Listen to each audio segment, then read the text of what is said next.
بسم اللہ الرحمن الرحیم۔ دوستو، اگر ہم 1900 پہلے کے دور پر نظر ڈالیں تو دنیا میں ایک ایسی طاقتور حکومت موجود تھی جسے خلافت عثمانیہ کہا جاتا تھا۔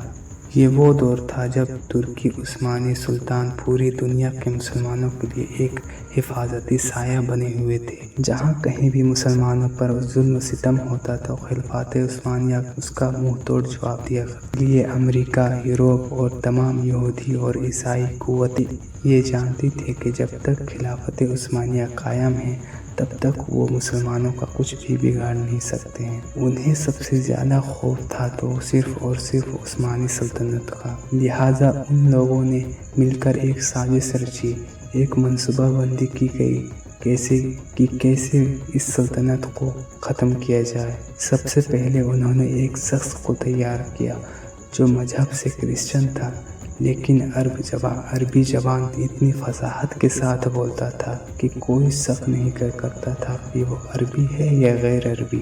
اس شخص نے عرب کے لوگوں کو غلط راستے پر ڈالنے کی کوشش کی۔ اس نے کہا، ہم عرب ہیں اور یہ حکومت عرب ہے اور یہ حکومت کرنے والے ترک ہیں یعنی غیر عربی، تو ہم ان کی حکومت کیوں برداشت کر رہے ہیں؟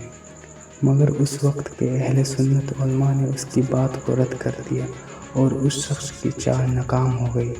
اس کے بعد امریکہ نے ایک اور شخص کو کھڑا کیا جس کا نام تھا ہیمفرے۔ اس کی ملاقات ہوئی ابن عبدالوہاب نجدی اور ابن سعود سے۔ ہیمفرے نے ان دونوں کو ایک نیا خواب دکھایا کہ اپنی الگ حکومت قائم کرو۔ لہٰذا ابن سعود نے اپنے لشکر کے ساتھ عرب کے اندر ترک کے خلاف بغاوت کر دی۔ پھر وہی ہوا جس کا ڈر تھا۔ مکہ اور مدینہ، طائف جیسے مقدس شہروں میں خون ریزی شروع ہو گئی۔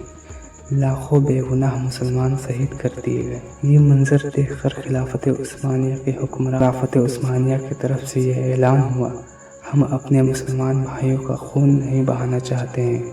اور اسی وقت انہوں نے عرب سے اپنی فوج واپس بلا لی۔ اس دن کے بعد خلافت عثمانیہ کا دور ختم ہونے لگا اور عرب میں ابن سعود نے اپنی نئی سلطنت قائم کی جس کا نام رکھا گیا سعودی عربیہ۔ اسی دور میں جنت البقیع اور جنت المولا جیسے مقدس مقام پر بلڈوزر چلائے گئے، اور اسی وقت سے یہودی اور عیسائی کو عرب میں داخل ہونے کی اجازت مل گئی۔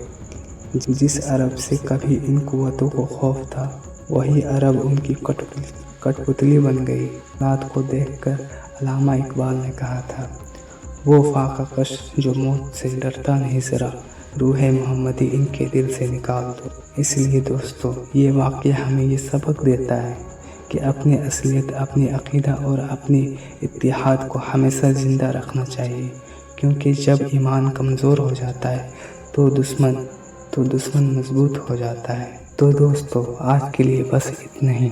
ایسی ہی ویڈیو دیکھنے کے لیے ہمارے YouTube چینل کو سبسکرائب کریں۔